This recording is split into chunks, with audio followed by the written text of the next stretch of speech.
wabarakatuh. My name is Indra Gunawan and I'm from class if B1E, and with my student ID number is 1911035. First of all, I would like to say thank you for watching this video, and I'm making this video as an English assignment with a team of business startup, and the title of this video is how to make a successful startup.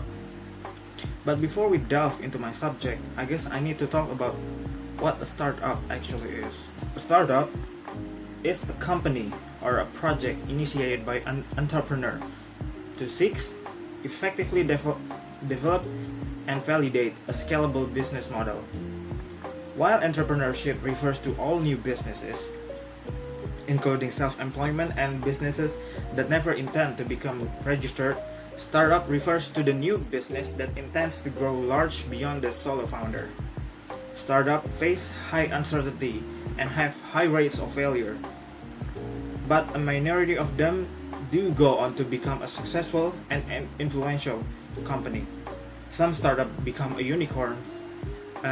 What unicorn means is it's privately held startup companies valued at over $1 billion, or roughly around 13 trillion rupiah in our currency.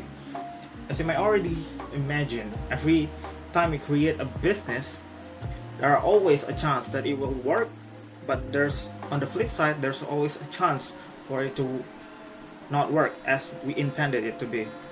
Speaking about startup creation, what my video is going to talk about is the process to make it easy for a new businessman to create a startup.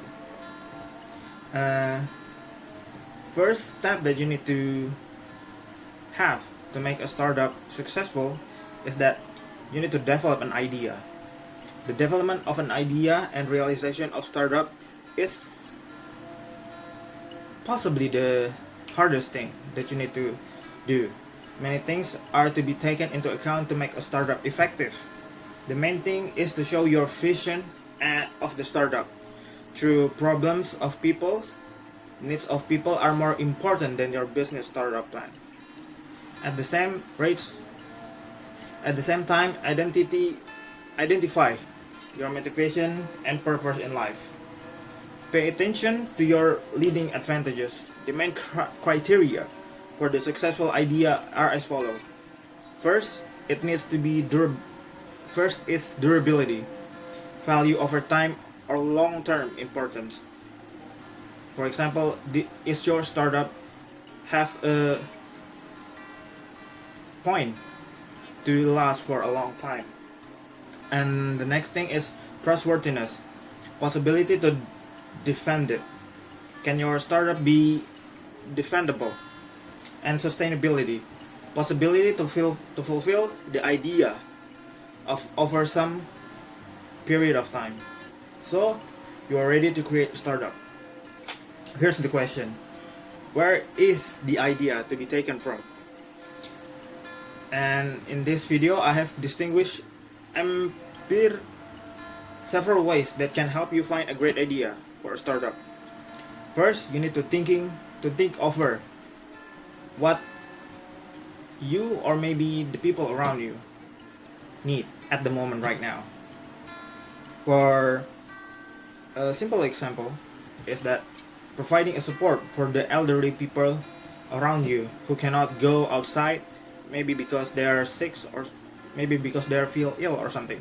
So as a youngster, you create an app to help them help them buy groceries and then give them to their home. And the next thing is modernization of your hobby. This one is very simple actually. We just create a place for people to have the same interest into the same place so that they can channel their interests together. And the third one is finding market areas not yet existed around your place. And the fourth one is development of the area around you. So if the area around you is not good enough, then you can have a great amount of opportunity since there are no competitor out there. Understanding your market is probably the next key to success. If you do not know particular features of the business sphere you have chosen, your effort will be in vain. Stay within the area of your comfort. Don't start anything you are not familiar with. Remember about consumers and feels like they do. So if you think like the customer, then you will get a new customer. And you also need to figure out their demands as well. So think like the customer. The third step of making a good startup is be fast and be flexible as well. Be fast, as I put it in this term, is that it can also be flexible, which is being able to adapt, change to the market needs and demand. So if this day there are a surge of disinfectant or hand sanitizer, then you need to be flexible enough to know that the market is in demand of these things. The fourth step is don't forget to be determined of what you do. Realization of your own project will take many efforts, and I'm sure that will be some of obstacle along the way. In such case, chances you will build a successful startup depends greatly on your determination. So whether or not you're going to be a failure or a successful entrepreneur is determined by your own will. Willingness to continue till your business become profitable, as well as ability to overcome difficulties and to cope creatively with competitors' challenge. The fifth step is always be creative. Unusual thinking is also essential for getting first investment and starting your business. The great example is Airbnb. If you know, it's almost like Grab or Gojek, but in the terms of housing, whose first object of the lease was their room with air mattresses. Its founder have displaced many establishment company in the hospitality industry and are brilliant. So don't be afraid to go beyond generally accepted business scheme. Be creative.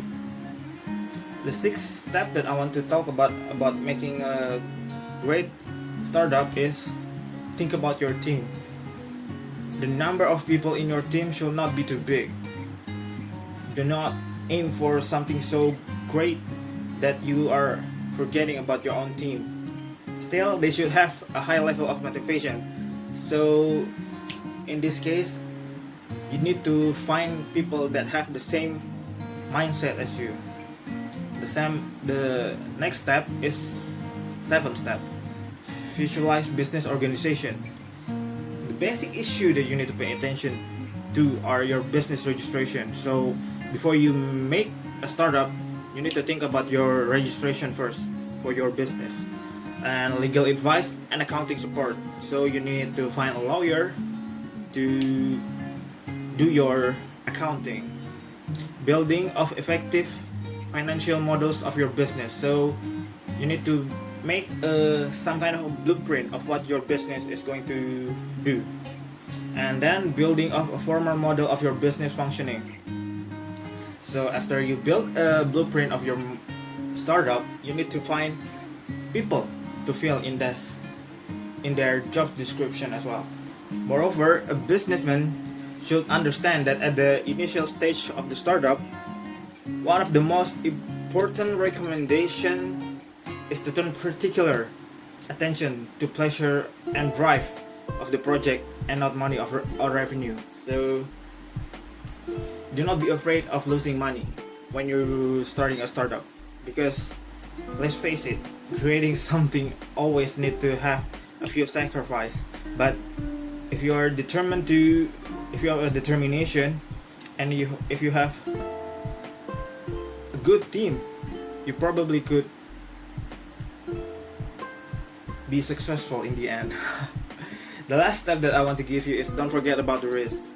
I know, maybe I put the risk in the last step because I want to emphasize that creating a startup always has a risk going forward, in the middle, and even at the when you are already a big startup, there's always going to be a risk.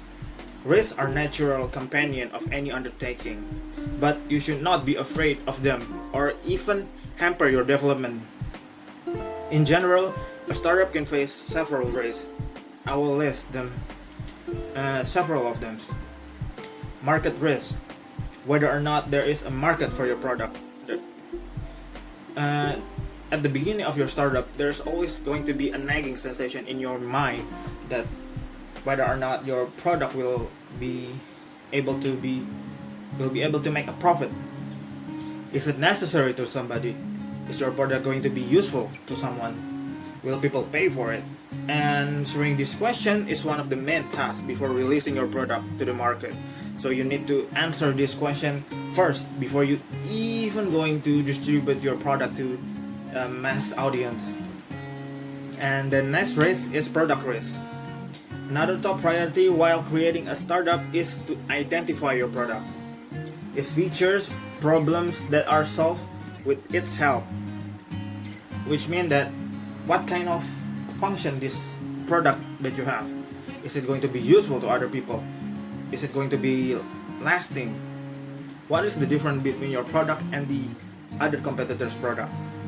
And its worthiness to be invested in, whether or not this product is worth your money for the investor, of course. If you are not able to do it, obviously potential customer will not be interested in it. So if you cannot give them a valuable things to invest in, there are no investors that going to put their money on your product. And the third risk is team experience. One person cannot cope with all the risks by himself or themselves. That is why the issue of team is a very important one. You need to have a great team, great people that have the same mindset as you. But it can also lead to but you also need a people that have a determination the same as you. That's why if you don't have the good people that can support you,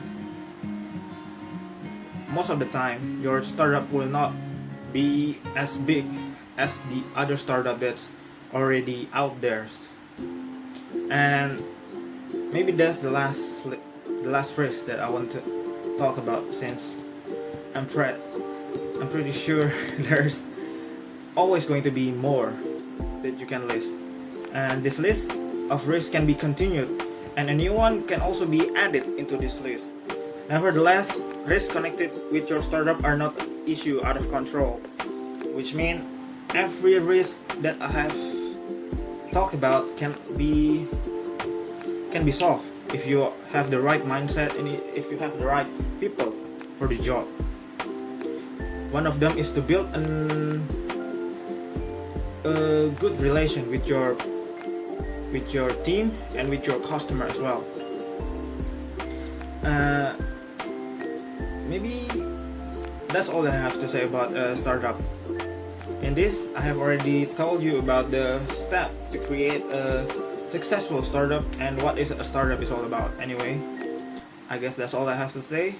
Thank you and Assalamualaikum warahmatullahi wabarakatuh.